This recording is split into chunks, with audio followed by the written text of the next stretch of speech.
Would you like to know 5 tips to help you to not have to worry about running out of money? Well, listen to this episode because we go through 5 critical areas to help you have a successful retirement. We hope you've been enjoying all the episodes from Secure Your Retirement. If you'd like to keep learning and receiving these episodes, hit the subscribe button and the bell so you receive alerts when they come out. We've helped thousands of listeners get on the path to securing their retirement. Now it's your turn. Let's dive in.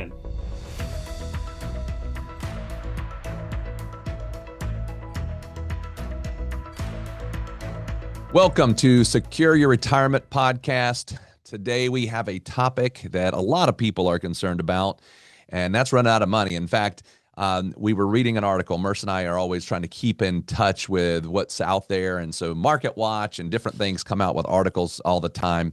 And when we read the article, we go, wow, that's a topic we run into. So why don't we have a podcast where we kind of talk through what we read in the article and kind of give our slant on the tips and things that it might give. But here was the title of the article: 5 ways people run out of money in retirement and how to avoid it.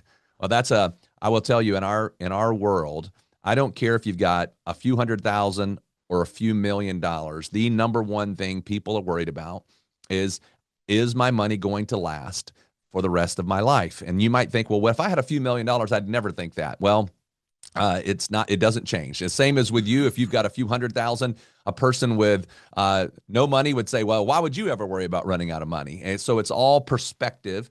And I tell people all the time, it always comes down to the idea of how much am I spending? And so we're going to really talk through what this looks like. So if you ever have thought, do I have enough? What are some things I need to think about? I think this is going to be a great topic for us to discuss. And so we're really going to take these 5 things that were brought up in the article, and we're going to just break them down into our world as to how we look at those. But I'm going to take us to tip number 1, and Merce is going to run with it here. But here was tip number 1. It was know your spending. And Merce, can you kind of talk about our way that we look at that? Yeah, I think spending is very important. You know, we often will tell the story of, I've got one family that's got a couple $100,000 saved up for retirement. I've got another family that's got a couple million saved up for retirement. And we will say it's actually the family that has less money has a more solid financial plan. So what's that key difference between the two? One has way more money than the other, but the key difference is how they are spending. And the one with more money is spending above their means for sustainability in their plan, whereas the other is rather frugal and they're not really touching those assets all that much, or they're very responsible about how they're drawing those assets down. So that's what it comes down to, is really knowing your spending. I think when you're working, you're earning a good salary, you're checking all the boxes of what you've been doing all along, which is, putting into the 401k, putting into your investment accounts, making sure your cash levels are where they're supposed to be, living the life you want to live, paying the bills, not building up any type of credit card debt. You're like, hey, I'm doing everything. I don't really need to focus on a budget because everything is just working very well. I'm checking all the boxes. Well, that works for a bit, but as we approach retirement in particular, it's very important to really understand where our dollars are going. While you're working, it's, sometimes we're just too busy to focus on that. We're looking at a big picture. Is my net worth going up, or is it going down because of my spending? When you get into the retirement planning phases, you really need to know, what are my regular expenses or my needs? We talk about needs, paying the bills, staying fed, staying relatively happy. And then what are my wants? What are my desires when it comes to my retirement lifestyle? Is it memberships? Is it travel? What am I going to want to do that I've been neglecting while I've been working, earning, and saving and raising my family? And so understanding those is going to be really important to set a retirement baseline of spending. And then, through what we do and building out these roadmaps is what we call it. We call it the Peace of Mind Roadmap, which is the retirement-focused financial plan, saying here's where we are, here's where we want to go, which is I want to retire at a certain date. So what do I need to think about? And is my spending in line with the assets that I've built up? And we review that constantly, making sure that, life changes that are happening along the way, everything is still in place for a successful retirement. That's the end goal. If you're not paying attention to your spending, and walking into retirement and just hoping everything's going to be okay, it could be detrimental to you. So that's the tip I would give anyone out there is know your spending before you think about retiring. The next one is, well, don't retire too early without a plan. Tip number 2, Radon, what do you say about that? Yeah, I think that this is, I think, really, really big. And, our relationships, when we start meeting with somebody, as we start looking at and we evaluate the situation, we go through an evaluation, making sure that we're looking at what we call the 5 critical areas of a successful retirement plan. And this looks at a lot of different areas. And that's really about what this drives toward is actually getting a plan. But those 5 key areas are risk analysis on my investment plan. Do I have a good investment strategy that's built for getting to and through retirement? Do I have an optimized income plan? Income planning is extremely important. We're talking about income here on this, but it's an important part, and it ties right into the investment plan. And then we've got, when we look at things, we've got healthcare we got to think about. So healthcare, am I retiring before 65? How do I deal with healthcare? How do I deal with if I am retiring younger than 65, or how do I deal with Medicare when I turn 65? Really, really important. And then the next one is huge, and that is taxes. How am I going to deal with taxes? Am I doing tax strategy and tax planning? Different than just doing preparing my tax return after the fact. I have to do pre-planning to be able to optimize my tax plan. And then finally, the estate plan. If I'm not looking at all 5 of those things prior to retirement, so I've got a very clear picture, and it goes back to what Murph says, it's what we call the peace of mind roadmap. This roadmap is built out with those 5 key areas. And I will tell you, when we put that in front of somebody, it is extremely eye-opening. So once we go through verifying that with a new client that, yep, they've got some issues that they want to talk about or think about, the next thing we're going to do is a comprehensive retirement-focused financial plan. All of our clients have that. And so, and on top of that, we have to continue to look at it, and we'll talk about that here in a minute. But I think looking at all of those aspects, tying it together, extremely, extremely important. Now, we talked about you put this plan together, and a part of this plan really takes us to the next area once you've built this plan out, and that is our tip number 3, manage withdrawals and taxes. And so Mercer's going to go a little bit more into the nitty-gritty on that. Yeah. So, we talk about buckets a lot on this podcast. We talk about investing buckets, but also there's tax buckets in the sense of, as we have saved and grown our wealth over the years, we tend to have different categories of taxation that we need to be very aware of, especially as we get to the withdrawal phase of life into retirement. So the tax bucket, there's 3 of them. One is your pre-tax bucket. So think about your IRAs, your 401ks, the different types of accounts that gave you tax benefit for contributing to them. You haven't paid a dime of tax on those yet. And so sometimes that's forgotten about. And then so the next bucket is your taxable bucket. These are dollars that you put into after-tax dollars that you've put into, say, a brokerage account. In most cases, you wanted to go buy that NVIDIA stock or that Apple stock, and it's grown, and now you've got long-term capital gains and short-term capital gains and interest and dividends that are the things that you need to worry about in that type of account from a taxation perspective. And then the best bucket of all is the tax-free bucket. That's the Roth bucket, and there's a lot of strategies around that too. But when you withdraw on that money, it comes out tax-free. So very enticing to use.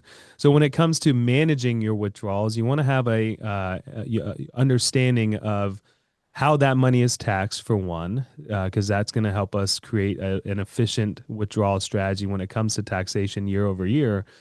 But we also want to understand, where is the best place to be taking from with our goals in line. So what does that mean? Well, a big part of tax and what we do here at Peace of Mind is we do an annual tax strategy meeting. That's going to really help someone understand what their taxes are going to look like for the year when it comes to the amount of withdrawals they've taken. What are they going to owe? That's the beginning of it. But that helps lead into, well, if we're going to withdraw from certain areas, we're going to owe a certain amount of tax. And so we want to make sure our withholdings or our quarterly payments are in line, so we have no tax surprises come April of the following year. But then I said, well, you want to do it with goals in line, right? I could have one family that could care less about what their legacy of inheritance is, and they just want to withdraw in a smart way for taxation that's going to benefit them while they're living. I could have another family that says, I'm willing to pay some taxes now up front through over my years so that when my heirs do inherit, I want them to inherit as much tax-free money as possible. I want to take on that tax burden while I'm living so they don't have to deal with it when they inherit my money. Two completely different goals, and we would drive the withdrawal strategy all around that.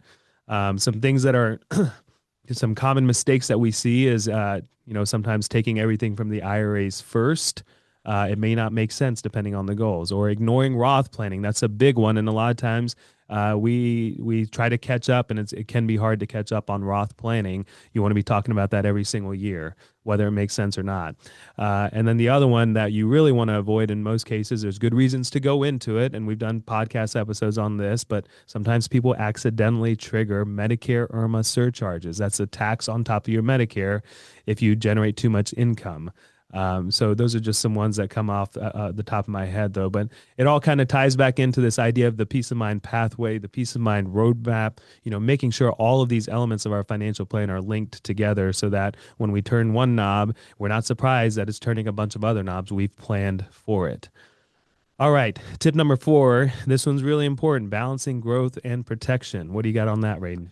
Yeah, this one is important. It takes us back to that first critical area within the retirement planning process, and that is risk management.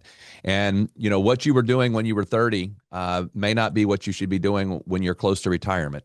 And we really talk about this all the time. 3-bucket strategy, super simple. Bucket number 1, I want to have some money in cash. Bucket number 2, I want it to be income oriented and safer than being in the stock market. And then bucket number 3 is my growth bucket, but I need to have a really good strategy in that bucket to make sure that I'm growing my money in a proper way for when I'm close to and in retirement. And I may want to have some risk on that money, and that's fine. But if I'm structured that way, I now can live on income and live on money out of my income safety bucket if my growth bucket is going through a downturn or a cycle. So I'm not having anxiety. I'm not thinking about, wow, this bucket's down, I can't get access to it. Super simple process, but it's something that is absolutely critical to make sure that we can live throughout that retirement process or with the phase of retirement and not be all stressed out all the time and worried that I'm going to run out of money. It's all this concept is saying, how do I avoid this anxiety around running out of money? All right, that takes us to tip number 5, revisit the plan regularly. This one is key. In what we do, we believe that there is no financial plan that is a set it and forget it. It needs to be monitored regularly. In the peace of mind pathway, this is the 3rd phase, which we call the nurture phase. So we've built the roadmap, we've implemented the strategies, and now we got to nurture it just like you would nurture a plant in your house. You got to make sure it's getting the sunlight, it's getting the water, and being taken care of. You've worked very hard to get to this point. The last thing you want to do is forget to revisit your financial plan, just like you go to the doctor every single year. It's very important. Now, why do we need to revisit so much? Well, things happen. Life changes, like health issues, family things that come up. The markets are always going to be an issue that we need to worry about. Tax law change. In 2025, there was a big tax law change with the One Big Beautiful Bill Act. So making sure that our financial plan is keeping up with the things that life brings to us. The biggest risk that we know is that if you try to create this set it and forget it and you don't revisit it, you could have a lot of parts of your plan that eventually just get out of whack. And if we're spending too much and we're not revisiting the plan, it may be too late to recover from that. So this is all nurture. To us, that's, really 2 major meetings a year. One is all around financial planning strategy. That's in the first half of the year. That's saying, hey, what are our goals for the years? What do we need to accomplish? Is our risk in line? How are we feeling about the markets? Is our cash flow in line? And everything like that. The second meeting of the year is all around tax strategy. So that if there are strategies to run, we make sure we're talking about that. Withholdings, no surprises come tax time. And that is a wash, rinse, and repeat every single year because life changes. We were at a conference here recently, and the guy got up on stage talking about financial planning in our industry. And he said, a lot of times what the client or the family is planning for is a 30, 40-year time horizon of retirement. I got to have the assets to be able to manage that 30 years of not generating any income. And how how we look at it is, yes, it's 30 or 40 years, but it's 30 or 40 years, 1 year at a time. That's the mentality that you got to take, is that 1 year at a time. Every year is going to be different. So we need to have a plan that can be, flexible to what life brings to us. All right, Radon. Well, that was the gist of the article. So, let's wrap it up. Yeah, so we hope this has been helpful. We hope it's been insightful. If you do hear any of this and you ever want to have a conversation with us, just simply go to our website, pomwealth.net, and go to the Contact Us page. We'd love to be able to have a conversation and help you understand and feel confident about not running out of money. Have a great week. We'll talk to you again next Monday. We hope you have enjoyed this episode of Secure Your Retirement. If you would like to learn more, we have actually created an online course called 3 Keys to Secure Your Retirement. This video course helps you to think through all the different steps as you get ready to plan for and live throughout retirement. You can access this by going to our website, pomwealth.net. In addition, you can also subscribe below to our podcast called Secure Your Retirement. For more retirement tips, check out these videos. Also, if you find them valuable, please subscribe to our YouTube channel and give us a like.